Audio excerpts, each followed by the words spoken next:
एक छोटे से गांव में एक किसान और उसकी पत्नी अपने एक छोटे से मकान में रहते थे। उनके घर के बाहर ही उनकी एक थोड़ी सी ज़मीन थी जिसमें उन्होंने बैंगन के कुछ पौधे लगाए हुए थे। अरे भानुमती, भानुमती, अरे सुनती हो? हाँ, मैं सुन रही हूँ। क्या हुआ? इधर आओ तो। अरे जल्दी आओ ना। हाँ, आती हूँ। इतनी भी क्या जल्दी है? ऐसा क्या हो गया? तुम बैंगन के बगीचे की अच्छे से देखभाल कर रही हो ना? इतने दिन हो गए हैं, एक भी बैंगन नहीं आया है।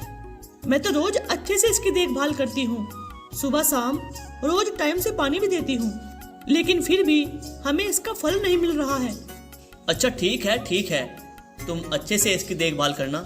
मैं अभी खेत में जाता हूँ। अरे देखो भानुमती, हमारे बगीचे में एक बैंगन निकल आया है, लेकिन ये तो बस एक ही है। इसे क्या ही बाजार में बेचूं? तुम एक काम करो, तुम इसकी सब्जी बनाओ, मैं खेत से लौटकर खाना खाऊंगा, ठीक है? ठीक है। इतना कहकर किसान चला जाता है। इतनी मेहनत करके मैंने इस बगीचे को पानी दिया और बदले में मुझे बस एक बैंगन मिला। ये तो बहुत गलत बात है ना भगवान। चलो, जब तक वो खेत से काम करके वापस आए, मैं इस बैंगन की सब्जी बना लेती हूँ। धीरे धीरे काटो मुझे, धीरे धीरे काटो। अरे, ये कैसी आवाज है और कहाँ से आ रही है ये आवाज? धीरे धीरे काटो मुझे, धीरे धीरे काटो। अरे, ये आवाज तो इस बैंगन से आ रही है। बाप रे बाप, ये कैसे हो सकता है? मैं जल्दी से यहाँ से भाग जाती हूँ। इतना कहकर किसान की पत्नी घर से दौड़ती हुई अपने पति के पास खेत पर आ जाती है और वह अपने पति से हड़बड़ाहट में कहती है, वो बैंगन, वो बैंगन से। वो बैंगन से क्या? तुम पहले थोड़ा आराम से सांस लो और फिर आराम से बताओ आखिर क्या हुआ। वो बैंगन से कुछ आवाज आ रहा है। क्या बात कर रही हो? ये भला कैसे हो सकता है? नहीं, मैं आपसे बिल्कुल सच कह रही हूँ। अगर आपको यकीन नहीं होता तो चलो मेरे साथ, आप खुद ही देख लो। ठीक है, चलो। इतना कहकर वो दोनों घर पर आ जाते हैं। फिर किसान अपनी पत्नी से कहता है, अब तुम इसको मेरे सामने काटो, मैं भी तो देखूं आखिर एक बैंगन कैसे बोलता है। धीरे धीरे काटो मुझे, धीरे धीरे काटो। अरे, तुम तो बिल्कुल सच बोल रही थी। ये आवाज तो इस बैंगन से ही आ रही है। आवाज और बैंगन से? लेकिन धीरे से ही सही, लेकिन फिर भी तुम इस बैंगन को काटो। अब भानुमती धीरे धीरे उस बैंगन को काटती है। जब भानुमती धीरे धीरे उस बैंगन को काट रही होती है, तभी उस बैंगन से एक चमक उठती है और वहाँ पर एक छोटी लड़की प्रकट हो जाती है, जिसे देखकर वो दोनों चौंक जाते हैं। और तभी भानुमती कहती है, अरे, ये क्या? एक छोटी सी लड़की? हमारी तो कोई संतान नहीं है। मैं इस लड़की को अपनी बेटी स्वीकार करती हूँ। बेटी, तुम इस बैंगन से निकली हो, इसीलिए मैं तुम्हारा नाम बैंगनमती रखना चाहती हूँ। बैंगनमती अपनी नई माँ पाकर बहुत खुश हो जाती है और अब बैंगनमती धीरे धीरे बड़ी होने लगती है।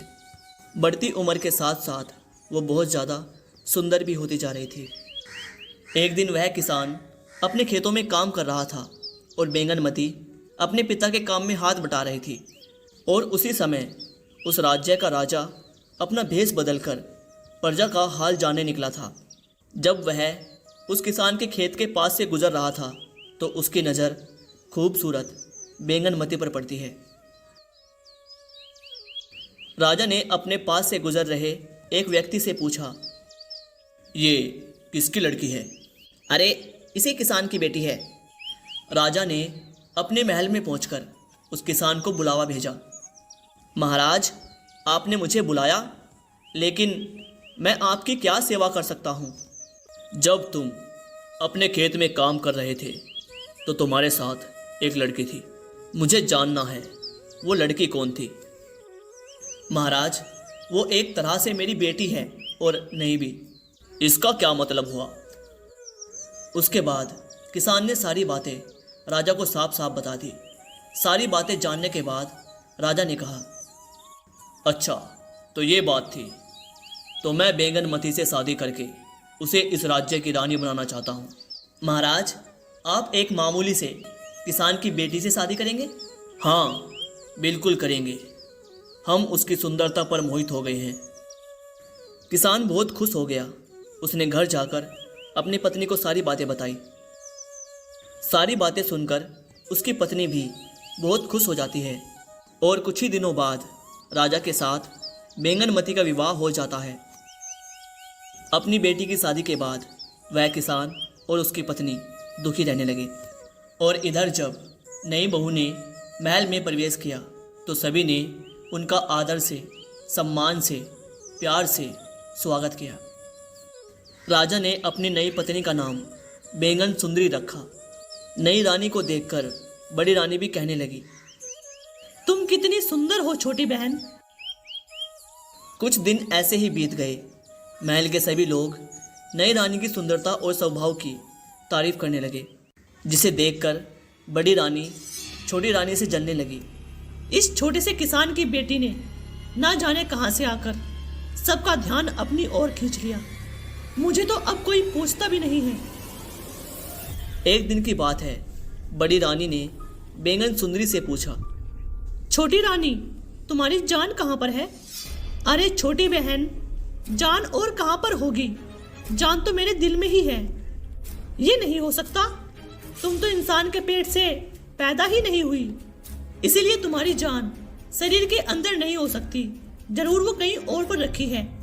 बड़ी बहन, तुम्हें यह बात मालूम करने की क्या आवश्यकता है? जरूरत तो कुछ नहीं, बस ऐसे ही मालूम करना चाहती थी ताकि बाद में तुम्हें कोई नुकसान ना हो। बड़ी बहन, तुम ये ख्याल छोड़ दो, क्योंकि मैं यह बात किसी से कहूंगी ही नहीं तो मेरा नुकसान कौन करेगा? तो क्या तुम्हारी जान तुम्हारे शरीर में नहीं है? नहीं बहन, मेरी जान इसी शरीर में है। बात छिपाने से क्या होता है? असल बात तो अब खुल गई है। अब तुम बता भी दो, तुम्हारी जान कहाँ पर है? बहन, ये बात बताना मना है। भला अपनी बड़ी बहन को बताने में क्या दिक्कत है? नहीं बहन, सगे घर वालों को भी यह बात बताने की इजाजत नहीं है। छोटी रानी ने कुछ नहीं बताया, लेकिन बड़ी रानी ने भी पूछना नहीं छोड़ा। खाते पीते, उठते बैठते, सोते जागते वह बैंगन सुंदरी से बस एक ही बात पूछती रहती कि आखिर उसकी जान कहाँ पर रखी है। इसी तरह एक साल बीत गया। दिन रात बस एक ही सवाल सुनते सुनते बेचारी छोटी रानी परेशान हो गई। आखिर तंग आकर एक दिन उसने कह दिया, अच्छा बहन, मैं आपको किसी दिन सब कुछ बता दूंगी। बैंगन सुंदरी, याद रखना, तुमने वादा किया है, रानी होकर झूठ मत बोलना। मैंने ये बिना सोचे समझे क्या कह डाला। अब तो मुझे ये बात बड़ी रानी को बतानी ही पड़ेगी कि मेरी जान किस चीज में है। अगर नहीं बताऊंगी तो झूठी बनूंगी। अब मैं क्या करूं? फिर छोटी रानी राजा के पास गई और उनसे बोली, महाराज, अगर मैं मर जाऊं तो मेरी लाश को जला मत देना। चुप रहो रानी साहिबा, ऐसी बात अपनी जुबान से निकालना भी मत। नहीं महाराज, मेरी सारी बातें सुन लीजिए। अगर मैं मर जाऊं तो इस महल से बाहर कहीं दूर, जहां लोगों का आना जाना ना हो, वहां पर एक मकान बना देना और उसी मकान में मुझे पलंग सहित रख देना। रानी साहिबा, तुम चुप करो। ये सब बातें तुम अपनी जुबान पर मत लाओ। हाँ महाराज, मैं अभी चुप हो जाती हूँ, बस मेरी आखिरी बात सुन लीजिए। उस मकान में बहुत सारा अनाज, दाल, चावल, नमक, तेल, चीनी और पानी की व्यवस्था कर दीजिएगा।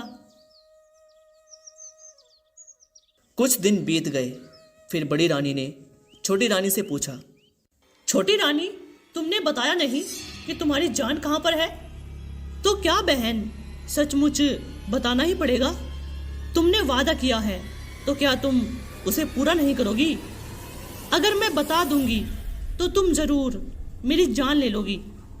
राम राम, ये क्या कहती हो तुम? भला मैं ऐसा क्यों करूंगी? अच्छा, थोड़े दिन और ठहर जाओ, मेरे बच्चे को जन्म लेने दो उसके बाद मैं तुम्हें बता दूंगी। ये बात सुनकर कि छोटी रानी को बच्चा होने वाला है, बड़ी रानी अब और भी ज़्यादा जलने लगी।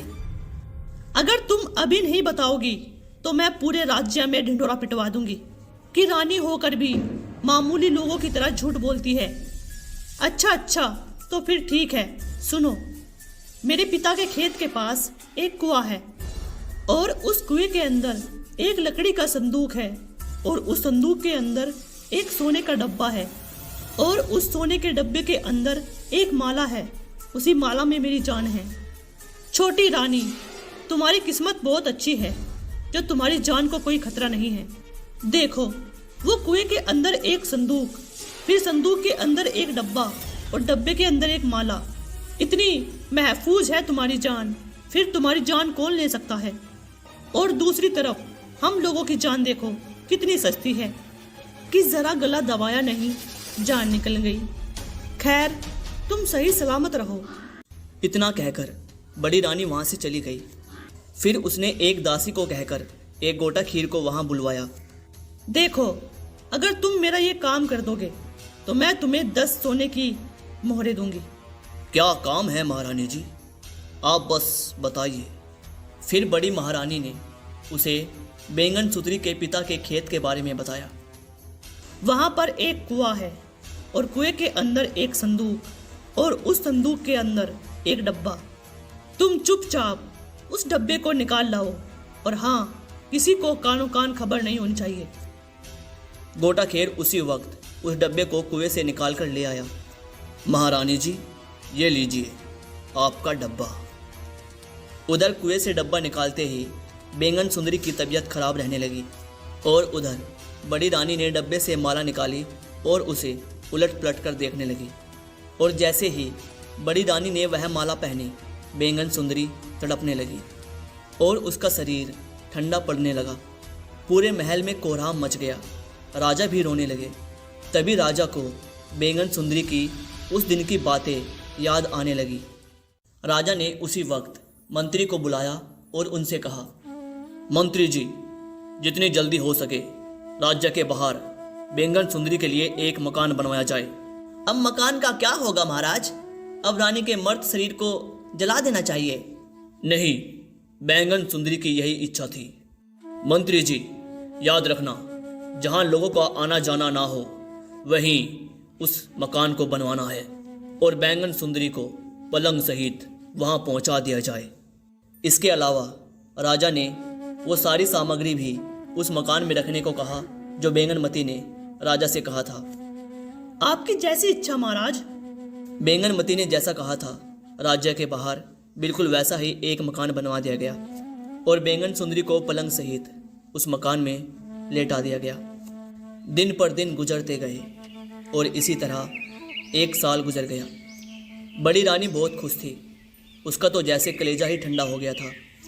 लेकिन राजा तो बैंगन सुंदरी की यादों में बहुत दुखी रहने लगा था। बैंगनमती की याद आते ही राजा की आंखें भर आती थी। राजा अक्सर सोचता कि बैंगन सुंदरी ने मुझसे ये क्यों कहा था कि मेरे शरीर को जलाना मत। तो क्या इसका मतलब बैंगनमती एक बार फिर जी उठेगी? शायद बैंगनमती इस मकान के अंदर सो रही है।